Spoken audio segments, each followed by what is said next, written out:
This just describes the survey he did and what he came up with.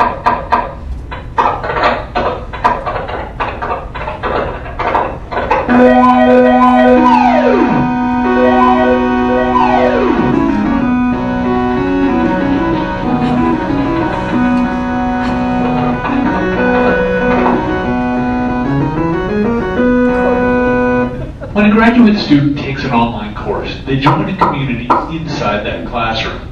At the same time, the student is a member of and is being affected by communities that lie outside this classroom.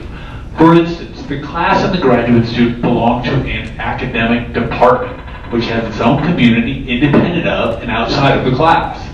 In a similar fashion, the graduate student belongs to a university, which also has a community outside the class. In this project, we'll ignore community inside the classroom and focus on community outside the classroom to see how it affects learning. What is community? Community is a group of people who interact regularly. Community members convey feelings and ideas through these interactions. Interaction used to be limited to face-to-face contact. New modes of communication allow interaction even when community members are separated by time or distance.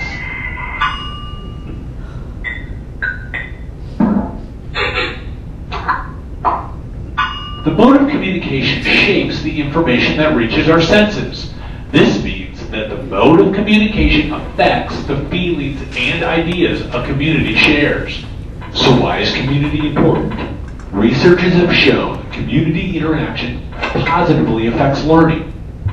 Researchers have also shown that online classes lack certain kinds of community interaction available through other modes of communication. Online classes that explicitly add these missing community interactions have a positive effect on learning. Those that don't have a negative effect on learning. If researchers have already studied community, then why do this project? Because researchers have focused almost exclusively on community inside the classroom and ignore the effects community outside the classroom might be having on learning. First, I needed community to study. Because of its accessibility to me, I used a graduate program in Instructional Design and Technology, IDT, at Emporia State University, ESU. With such an unexplored topic and a limited project time frame, I narrowed the scope of my inquiry down to describing the perceptions and relationships students have with departmental and university community. I designed a 4-page, 46-question survey and tied it to a custom-built database and custom-built data evaluation tools.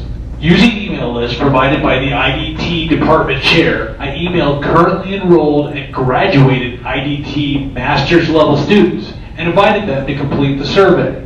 Using Likert scale items, I asked questions such as, how connected are you to your IDT classmates and professors? How happy are you with your level of connection? How much do you agree with the following? I regularly communicate with my professors outside of class.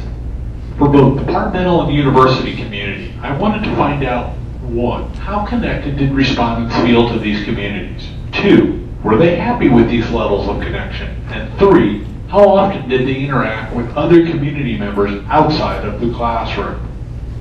73 current and alumni students responded to the survey. On questions relating to IDT community, on average, respondents expressed a below average sense of connection, but expressed an average sense of contentment with this reduced community connection.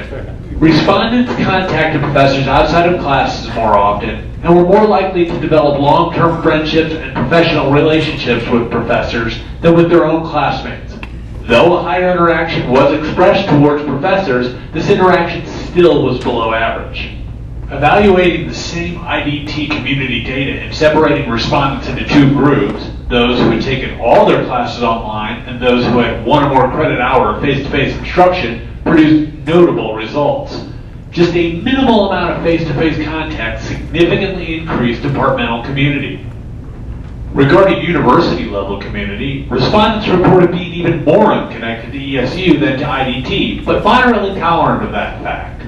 The fact that respondents feel considerably less connected to ESU than their face-to-face peers is particularly notable since only 2 of the 73 respondents completed more credit hours face-to-face than online. Respondents also reported being more familiar with the name of the ESU mascot than the ESU president. Respondents also said they would donate money to the university and join the Alumni Association at a below average level. When the ESU community was compared by again breaking respondents into 2 groups, online only versus some face-to-face credit hours, the face-to-face group again reported more connection to community. Project results suggest that online graduate students have a reduced connection to both their academic department and their university communities.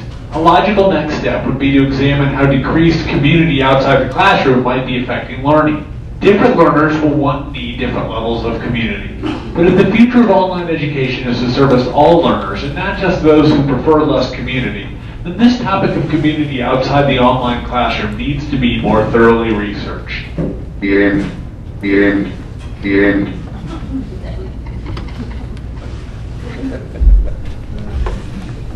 Does anybody recognize what game that was? It's Jumpman, Commodore 64. I've only had one person go, I know that character. Anyway, I'm gonna just, I kind of tailored this for, my master's project, but maybe I could just bend it a little towards how it might be a little more applicable to you guys as, instructors. The bottom line is not just, hey, people need to chit-chat more outside their classrooms. The ultimate goal is, we build community outside the classroom. It's going to save time for everybody. It's going to save time for teachers. It's going to save time for students. And it's going to make the dialogue richer, which theoretically should increase learning. Just so you know that, that's the end game. We kind of leave the classroom and build interactions up outside the classroom, because ultimately we want to bring the results of that back into your everyday life, so you're not spending so much time teaching students about technology and teaching yourselves about technology and spending time building community interactions and introducing each other before you can even get to content and dialogue. I'm just going to list a couple points I wrote down, otherwise I'll ramble more than I usually do. Literature has not only ignored community outside the classroom, it's inadvertently supported the notion that classroom instructors are responsible for picking up the community building slack caused by core community outside the classroom. Meaning, you guys probably feel this when you teach classes. Everyone's saying, in an online class, you need to build community inside the classroom. Well, the de facto assumption is that it's the classroom teacher's responsibility alone. And once you start to think, hey, maybe as a faculty in a department, or maybe as a university, we can begin to tackle some of these tasks. Because as you've all probably noticed, your teaching load has kind of gone up in the online classroom, because you've had to take on these extra tasks. There's nothing saying that we can't maybe start group attacking some of these tasks. Research, another really interesting point in research, shows that students and teachers can't fully focus on the content until they gain a familiarity with the technology and a familiarity with the other humans in the course. You've probably experienced this yourself, but we're just cutting into our teaching time. I mean, having just graduated from this program, that was kind of my experience. Research shows it takes a longer time to get to know one another online. And almost across the board, that's because everything is funneled through these classroom experiences. You go into the classroom, it's the first time you meet anyone, class ends, and then you're kind of cut and you hang in space again until the next opportunity you get attached to a classroom.